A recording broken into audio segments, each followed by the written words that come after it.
In today's video, I'm going to teach you Microsoft Bookings, arrange meetings with ease. If you've ever gone back and forth over email just to land on a meeting time, Microsoft Bookings can do the heavy lifting for you. We're going to create a bookable meeting type, set up your availability, add helpful buffers and reminders, and then publish a link you can share anywhere. Start by opening Bookings. You can head to book.ms in your browser or open the Bookings app from your Microsoft 365 apps.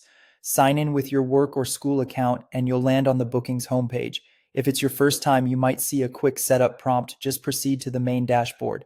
Next, choose Create Meeting Type. This is where you define what people can book with you, such as a consultation, a check-in, or a demo. You'll see two sections, public and private. Click the plus sign in the one that fits your needs. Public meeting types are intended to be shared broadly. Anyone with the link can see and book them. Private meeting types are best for scenarios where you only send the link to specific people and you don't want it listed on a general booking page. Now configure the details. Give your meeting a clear title, pick a category if you use them internally, and add a short description that explains the purpose and what attendees should prepare.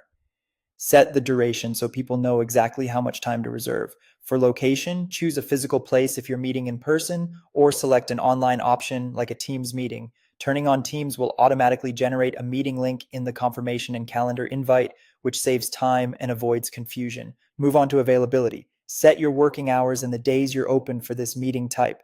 Bookings checks your Outlook calendar for conflicts, so if you're already busy or out of office, that time won't show up to others. Consider limiting availability to the windows you're truly focused on meetings and leave heads down time off the booking page.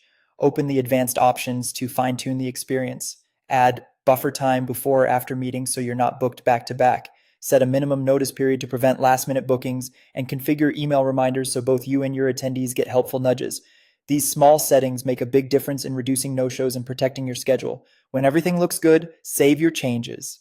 Then click Share to copy your booking page link. You can paste it in an email, drop it on social media, or add it to your email signature so people can pick a time without any friction. That's it. Your meeting type is live, and scheduling just got a whole lot easier.